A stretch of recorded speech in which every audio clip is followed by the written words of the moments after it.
My name is Émile Menn, and I'm in Paris. When the pandemic started, we already had a feeling that it was pretty probable that at some times there would be a shutdown of the schools because it had happened in other countries. And the students in my class, they would talk about the pandemic a lot, and they were really afraid about what would happen, probably more than adults. And so every day they would talk about it and they would comment what was being written in the newspapers or told on the television. But 2 days before the shutdown and the closing of the schools, our Ministry of Education had told on television that the schools would not be closed. So that was a bit of a surprise then when the president told us they would be closed. So we thought, oh, that must be very serious.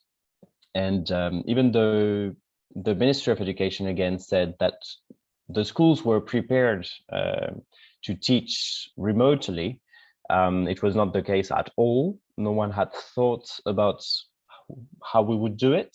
It was not quite clear whether some schools would stay open in order to welcome the children of people working at hospitals or teachers, or it was not very clear like which children could come or not to the school and who would also work at the schools.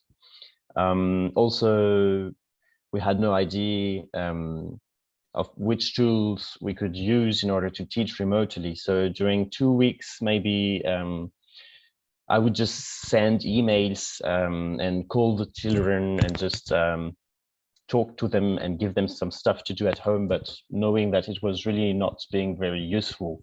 I was just more trying to keep the contact because I thought everyone thought that this pandemic would be very horrifying, and so many children were really a bit upset and sad.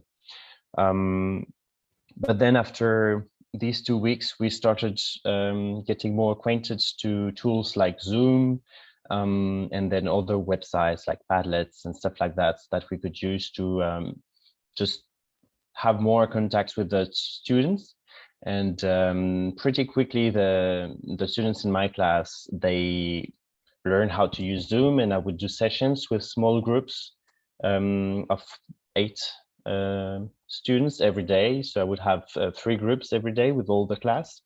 It was, of course, different from being in the same classroom because they were not together. But in some ways, it was quite good for them because some of the students that had more difficulty expressing themselves in a bigger group, they could do that in a smaller group. And also, I could do things that I could not do before in the class because in my school, we had absolutely no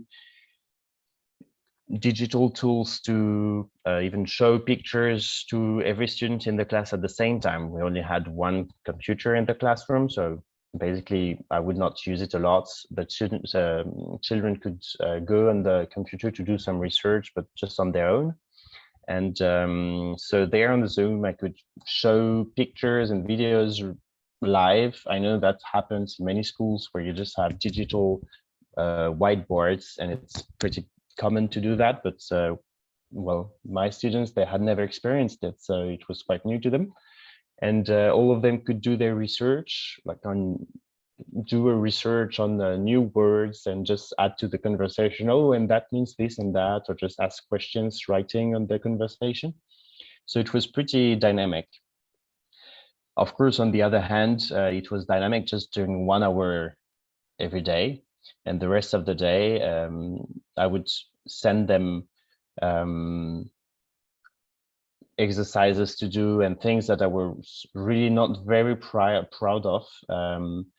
It was very different from what we were doing in the school usually, because usually at the school, my students choose their project and on what topic they want to study and work, and they could work in pairs, work in groups. So all this was really hard, if not impossible, to do remotely. And I gave them some more common class work to do. And also, even though I was trying to call them to help them if they had some difficulty doing some of the exercises, I could see it was really not working very well. Like explaining how to do something in geometry is really hard when you're just with the kid on the phone and he's trying to send you a picture of what he's drawing. And so it was just a bit funny, but also a bit hard. So it's we were happy that this situation would not be too long, contrarily to what happened in the United States, for example. The schools opened after 2 months again. And then there were lots of restrictions. We could not go outside of the school for a very long time, things like that. But still, the schools were open, and so we were pretty lucky that we could get the children back together.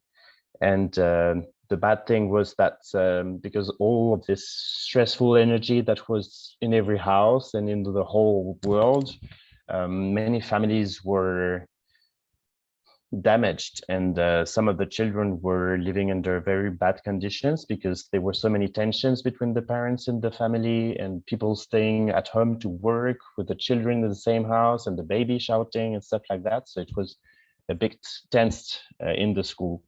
Also, we could not leave the school to do some exercise outside of the school for a very long time. So it was not possible to release all the energy that these kids had. So that led to some tensions in the class as well.